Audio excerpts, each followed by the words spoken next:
नमस्कार, मी विजय कानसकर.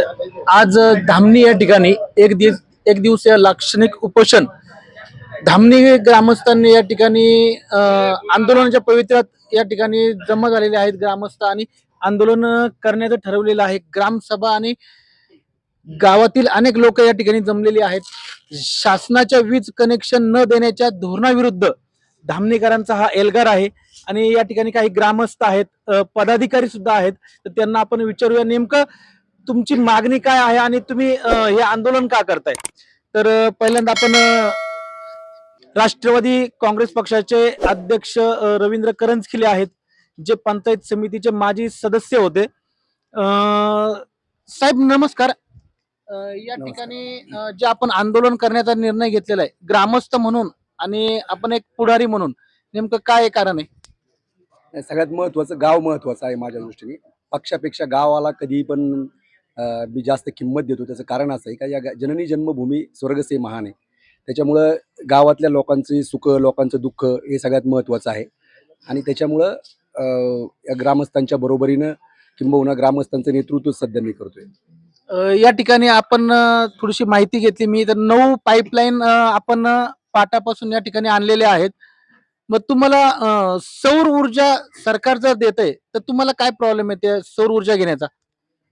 कसं आहे, पाईपलाईन 9 आहेत. म्हणजे आता होणाऱ्या पाईपलाईन ज्याला कनेक्शन पाहिजे त्या 9 आहेत आणि पहिल्या 3 ज्या योजना आहेत त्याला आम्ही वीज कनेक्शन घेतलेलं आहे. एक योजना जर पाहिली तर डोनागिरी मळ्यापासून सुरुवात जर केली तर 5 किलोमीटर ते 9 किलोमीटरचा परिसर आहे का, त्या परिसरामध्ये पाटावरून पाणी आम्ही उचलणार आहोत आणि हेडवर आहे म्हणजे उंचीवर सगळ्या योजना आहेत. आत्ता द्रोणागिरी मळ्यामध्ये आमचे काही शेतकरी सौरवरचं जे शासनाने प्रायोगिक तत्वावर केलं त्याच्यावर पाणी वापरतात सौरचं. तर जर पाहिलं तर दुपारी 11-11:30 वाजेपर्यंत 25ची मोटर आहे, तिला 7चं पाणी चालते, म्हणजे 7च्या मोटर एवढं पाणी चालते. त्याच्यानंतर संध्याकाळी 3च्या नंतर अर्धा आणि 1चं पाणी चालते. त्याच्यामुळं सौरवर ही योजना अशक्यच आहे, होऊच शकत नाही. कारण एका एका योजनेमध्ये 50, 60, 70 शेतकरी आहेत. आता जर 60 दिवसाचं आवर्तन आलं आणि 60 दिवसाच्या आवर्तनामध्ये पहिल्यांदा जर शेतकऱ्याला 8 तास पाणी मिळालं तर दुसऱ्यांदा शेतकऱ्याला आवर्तन मिळणारच नाही. मग 8 तास पाणी घेऊन 1.5च्या 2च्या मोटरीचं पाणी घेऊन त्याला काय फायदा? त्याच्यामुळे सौर पॅनल हे सक्सेस होणारच नाही. सक्सेस होणार ते फक्त विजेचं कनेक्शनच सक्सेस होईल. आपण पहिल्यांदा शिवसेना या पक्षात होते, आता राष्ट्रवादी पक्षात आहात.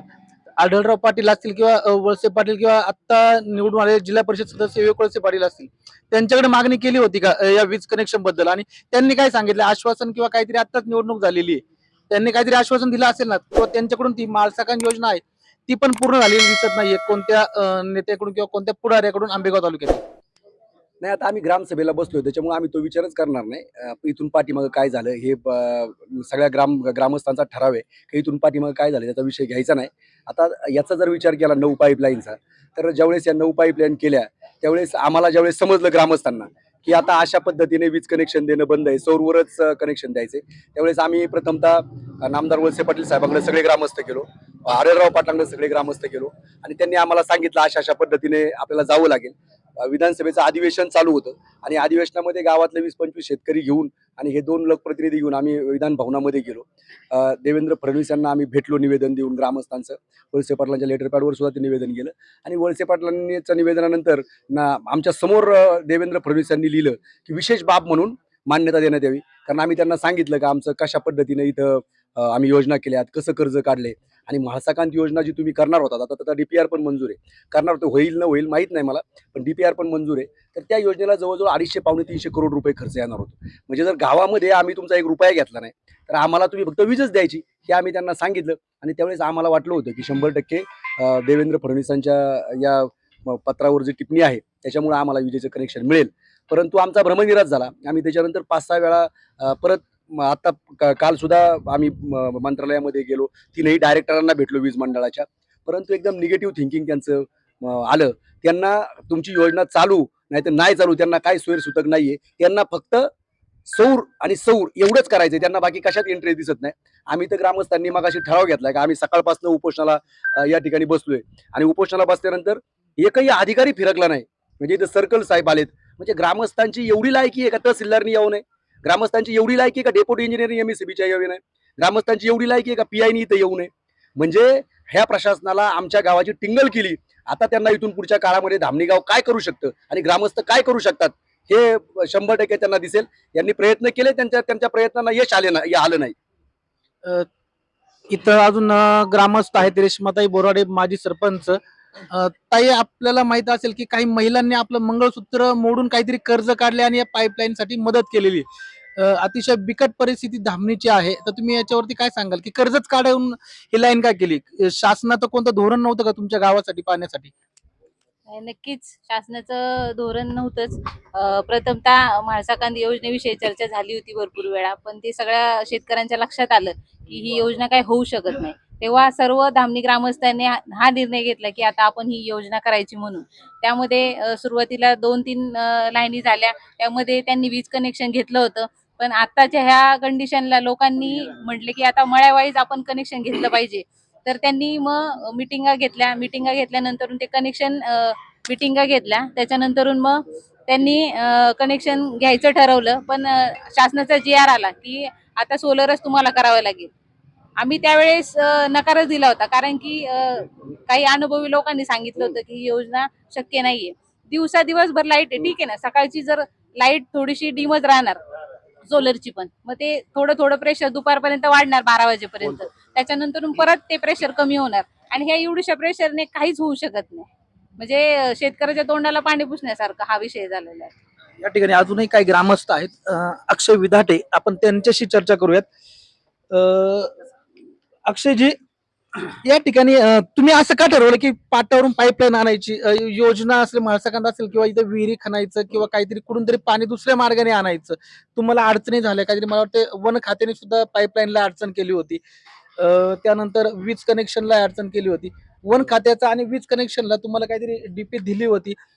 निवडणूक काळामध्ये लाईटही आली होती, परंतु ती लाईट तुम्ही बंद पाडली असंही ऐकण्यात आलं होतं काहीतरी. नाही, नाही. आम्हाला डीपी कोणत्याही प्रकारची पाईपलाईनिंगसाठी मिळालेली नाहीये. आणि तुम्ही म्हटले की फॉरेस्ट खात्याचा विषय आम्ही लिगली परवानगी घेऊन त्याची प्रोसेस त्या ठिकाणी चालू आहे.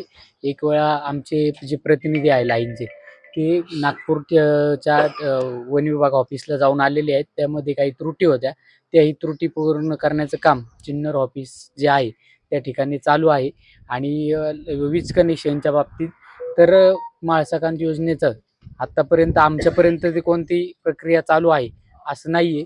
त्यामुळं आम्ही एक संपूर्ण गावचे शेतकरी एकत्र येऊन या प्रत्येक वस्ती वाईज लाईनी आम्ही या ठिकाणी धामणी गावामध्ये आणल्या आणि ते लाईनी पूर्ण होत शेवट आली त्याचा टप्पा. आणि तेव्हा आम्हाला कळालं की आपल्या ज्या योजनांना जे डीपी कनेक्शन लागणार आहे ते डीपी कनेक्शन आपल्याला मिळणार नाही. त्यामुळं आमच्या संपूर्ण शेतकऱ्यांमध्ये संभ्रम निर्माण झाला. ती योजना आता पाईप गाडून झालेली आहेत. फक्त डिप्यान वाचून आमचं त्या ठिकाणी पाणी आम्हाला मिळण्याचं राहिलेलं आहे. तरी आम्ही महावितरणचे अधिकारी असतील सगळ्यांशी संपर्क साधला, तर त्यांना कोणतीही हे नाहीये की तुम्ही सोलरवर चालवा म्हणतात. तुम्हाला कनेक्शन देण्यासाठी आम्हाला ते नकार देत आहेत. अंदाजे तुम्ही 2-3 लाईन या ठिकाणी केलेल्या आहेत आणि अजूनही काहीतरी 9 लाईन तुम्ही केलेल्या आहेत. तर अंदाजे किती खर्च आलाय तुम्हाला आणि तो खर्च कशा प्रकारे केलाय? काही शासनाचं काहीतरी धोरण असेल ना, की त्याच्यातून तुम्हाला लोन प्रकरण किंवा ते माफ होईल किंवा काय? तुम्ही अशा हिशोबाने काही कधी केलं नाही का? की मी आता 50 लाख रुपये, 1 कोटी रुपये या लाईनीसाठी घेतलेले आहेत. मग ते कोणत्यातरी योजनेत बसून माफ होईल असं काही का तुम्ही तुमच्या मनाने हे केलं? असं कुठलंही धोरण नाहीये. आणि ज्यावेळेस आम्ही खूप वर्ष वाट पाहिली, म्हणजे गेले 30-40 वर्ष असं आमच्या शेतकऱ्यांनी वाट पाहिली होती. पण तसं काही झालं नसल्यामुळं आमच्या शेतकऱ्यांनी ठरवलं स्वतः कर्ज काढायचं. मग त्यामध्ये पीडीसीसी बँक असन, भैरवनाथ पतसंस्था असेल किंवा शरद बँक असेल, या माध्यमातून आमच्या लोकांनी कर्ज काढलं आणि ते कर्जाद्वारे लोकांनी स्वखर्चाने या लाईनी केलेल्या आहेत. हे करत असताना कुठल्या प्रकारची शासनाची सबसिडी याला नाहीये असं आम्हाला समजलेलं आहे. तरी आम्ही त्याची वाट न पाहता स्वतःच्या कर्जाच्या शेतीवरती कर्ज घेतले. काही स्वतःचे सोन्याचे दागिने सुद्धा गहाण ठेवलेत आणि ते सर्व त्या लाईनीमध्ये आम्ही लावलेत. एकूण 5 ते 6 कोटी रुपयाची गुंतवणूक या 9 लाईनीमध्ये लोकांनी आमच्या पाईपलाईनद्वारे केलेली आहे. आणि शासनाचे जे वीज कनेक्शन देण्याचं धोरण आहे, त्या धोरणामुळे आमच्या लाईटच्या पाईपलाईन अडकलेल्या आहेत. त्यामुळं आमचा शेतकरी पूर्णतः कर्जबाजारी होऊन भविष्यामध्ये ह्या परिसरामध्ये नक्की शेतकऱ्यांच्या आत्महत्या झाल्याशिवाय राहणार नाही असं आम्हाला एकंदरीत दिसतंय. डिंब्याच्या उजव्या कालेमध्ये पाणी किती दिवस येतं आणि तिथून ज्यावेळेस तुम्ही पाणी नेणार आहे त्यावेळेस तुम्हाला पाणीपट्टी सुद्धा भरपूर येणार आहे. वीज कनेक्शन घेतल्यानंतर तुम्ही जे म्हणताय मोठं मोटारी बसवणार आहे तर त्याचंही वीज बिल तुम्हाला जास्त येईल. पण त्याचा तुम्ही कसं काय म्हणजे हे केलेलं आहे काय नियोजन केलेलं आहे? नाही, शेतकऱ्यांनी स्वखर्चाने ह्या लाईनी केलेल्या आहेत आणि आम्हाला प्रश्न फक्त वीज कनेक्शनचा आहे. आणि पट्टीच्या बाबतीत बोलतात तर शेतकरी आपले पिकं काढून त्याच्यातून पाणीपट्टीचा खर्च वेगळा काढून तर पाणीपट्टी आम्ही भरणार आहे आणि वीज बिलचं पण आम्ही भरणार आहे. तरी पण शेतकऱ्यांच्या ज्या लाईनी झालेल्या आहेत, आज खूप कर्ज झालेलं आहे शेतकऱ्यांवरती. कुणी जनावरं विकून पैसे लाईनीला पैसे भरलेले आहेत, कुणी दागिने गहाण ठेवून, कोणी कर्ज काढून केलेले आहे. तरी शेतकऱ्याच्या ह्या चुकीच्या धोरणामुळं आज धामणी गावचा आमचा सर्व शेतकरी बांधव अडचणीत आलेला आहे. त्यासाठी सरकारने त्वरित निर्णय घ्यावा आणि आम्हाला लाईट कनेक्शन द्यावं हीच आमची मागणी आहे. त्यासाठी आम्ही आंदोलनाला बसलेलो आहे. साहेब पाटाला पाणी किती दिवस येतं आणि ते पाणी तुम्हाला पुरेल का? आणि हे पुढारी लोक जे आहेत आमदार असतील, खासदार असतील, जिल्हा परिषद सदस्य, पंचायत समिती, ते तुमच्या आंदोलनात सहभागी होत नाहीये की होणार नाहीयेत? नाही, पाटाला पाणी साधारण पहिलं आवर्तन हे डिसेंबरमध्ये येतं. ते साधारण 1-1.5 महिन्याचं असतं आणि दुसरं आवर्तन आता चालू झालेलं आहे, ते साधारण 2 महिन्याचं असतं. आणि तिसरा आवर्तन मे एंड किंवा जूनच्या आठवड्यामध्ये, पहिल्या आठवड्यामध्ये चालू असतं. त्या आवर्तनाची फारशी आम्हाला गरज भासत नाही, वेळेवर जर पाऊस झाला तर. आणि दुसरा प्रश्न तुम्ही जो विचारला की आंदोलनाला पुढारी मंडळी आम्हाला निश्चित त्यांनी आमच्या आंदोलनाची दखल घ्यावी आणि या आमच्या सगळ्या दखलीचा पाठपुरावा करून या वीज कनेक्शन बाबतीत त्यांनी शासन दरबारी परत आमचं गाणं मांडून आमचा प्रश्न निकाली काढावा, अशा प्रकारची आमच्या लोकप्रतिनिधी सुद्धा आमच्या गावच्या वतीनं आमची विनंती आहे. धन्यवाद. हे सर्व ग्रामस्थ धामणीचे होते. यांनी जो पाणी प्रश्नासाठी वीज कनेक्शनसाठी जो आंदोलन केलेले